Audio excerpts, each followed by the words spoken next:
Little thing is a little thing, but little thing in faithfulness is great thing.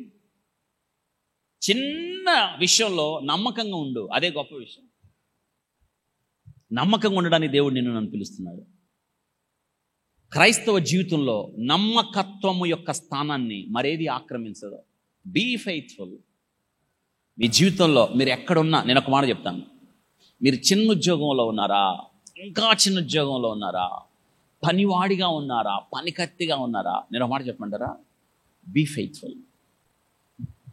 దేవుడు నిన్ను ఎక్కడుంచాడో అక్కడ నువ్వు ఎలా ఉండాలంటే ఫెయిత్ఫుల్. ఎవరికో తెలుసా? దేవునికి. దేవుడు మిమ్మల్ని ఎందుకు ఉంచాడో తెలుసా? అక్కడ మిమ్మల్ని నమ్మాడు ఆయన, మీ మీద నమ్మకం పెట్టుకున్నాడు, అందుకే మీకు ఆ స్థలం ఇచ్చాడు. నువ్వు అక్కడ నమ్మకత్వాన్ని కోల్పోతే దేవునికి అవమానం, దేవునికి దుఃఖం.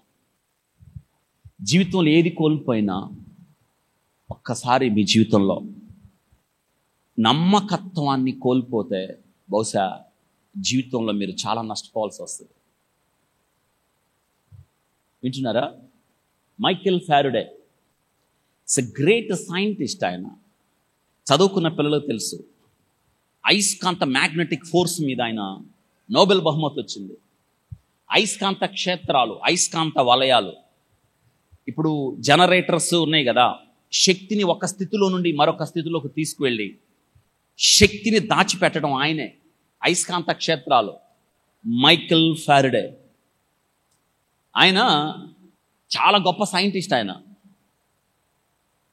ఆయనకి నోబెల్ బహుమతి వచ్చింది. Michael Faraday great great great. ఆయన క్రిస్టియన్, ఆయన సో ఫెయిత్ఫుల్. ఎంత నమ్మకస్తుడో తెలుసా?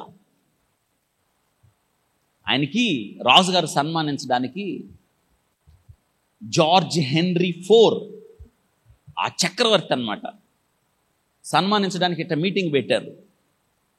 మైకేల్ ఫారడే కూడా కూర్చున్నాడు. ఆయనకే కదా సన్మానం. ఆయన మాట్లాడుతున్నాడు. రాజుగారు మాట్లాడాడు. ఆయన్ని పొగిడారు. ఆయన దేశానికి ప్రజలకు చేసిన సేవ పొగిడాడు. చాలామంది పొగిడారు ఆయన. ఇప్పుడు జనంలో ఉన్నాడు మైకేల్ ఫారడే. మైకేల్ ఫారడే వచ్చి మాట్లాడతాడంటే మైకేల్ ఫారడే లేడు జనంలో, వెళ్ళిపోయాడు. టైం 11 అయింది ఉండడం.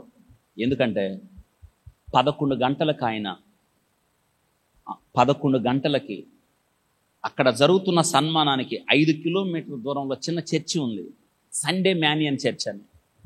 అక్కడ ఆయన వాక్యం చెప్పాలి 11ంటికి. రాజుగారు సన్మానం కోసం ఆగలేదు. ఎక్కడికి వెళ్ళిపోయాడు? That is faithfulness. Where is Michael Faraday? తెలిసిన వాళ్ళు చెప్పారు టైం 11. ఆయన ఉండడు. ఇప్పుడు ఆయన్ని కలుసుకోవాలంటే మనం ఎక్కడికి వెళ్ళాలి? వెళ్ళారండి ఆడికి. విచిత్రం అంటే తెలుసా, రాజుగారు కూడా వెళ్ళాడు ఆడికి. వెళ్ళేటప్పటికి ఆయన వాక్యం చెప్తున్నాడు, which is the best, this is the faithfulness. ఇది దేవుడు కోరుకున్నాడు మన లైఫ్లో. ఉన్నదా ఆ ఫెయిత్ఫుల్నెస్? ఉందా మనకి? దేవుడు మిమ్మల్ని ఎక్కడ ఉంచాడో, ఏ స్థానంలో ఉంచాడో, ఏం చేయమని చెప్తున్నాడో, ఏ బాధ్యతను నువ్వు అప్పగించాడో, బి ఫెయిత్ఫుల్. ఎందుకో తెలుసా? దేవుణ్ణి సంతోషపెట్టేది నీ నమ్మకత్వమే.